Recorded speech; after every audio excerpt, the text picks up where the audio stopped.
เลี้ยวเลือดลงลำน้ำคองเมื่อยามแลงแสงทองพวมจากลา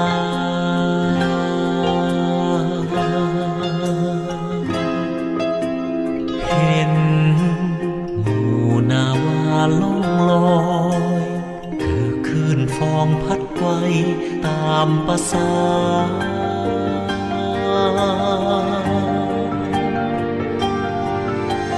เลี้ยวเบิ่งหมู่นวลนกกาต่างก็พากันบินเขี้ยวบินไปแสนไกล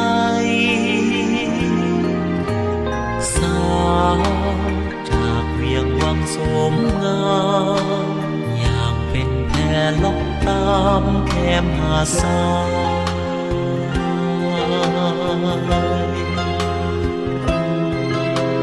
เสียงโอโลนองก้องดังเปรียบกับพินเมื่อฟังพาลับไหล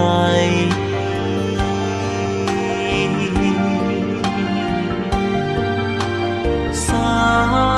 วเจ้าคงบ่ลำไหลบ่สน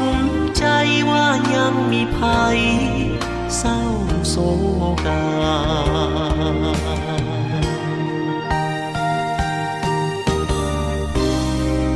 งามแท้เมื่อมาเห็น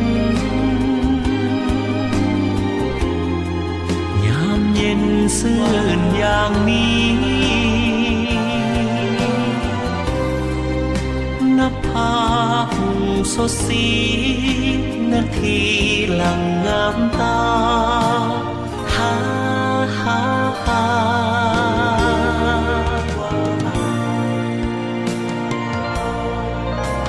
แส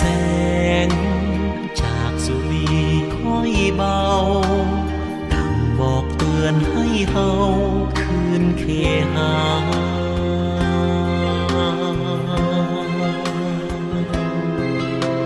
คิด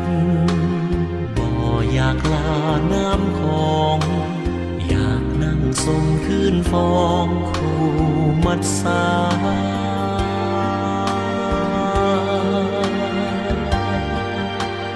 สาวเจ้าคงบ่หวนมาก้มสายตาคนที่ขัดสน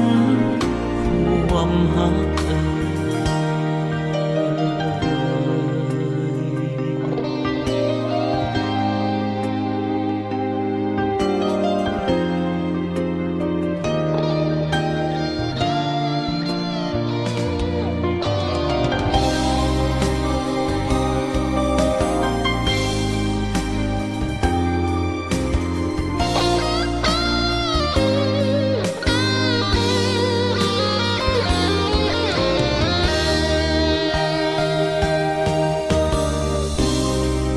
งามแท้เมื่อมาเห็น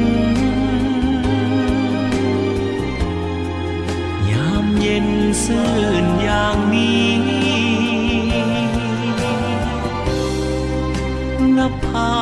หุ่งสดสีนาทีหลังงามตาสาวเจ้าคงมองวนมาก้มสายตาคนที่ขัดสนความหัก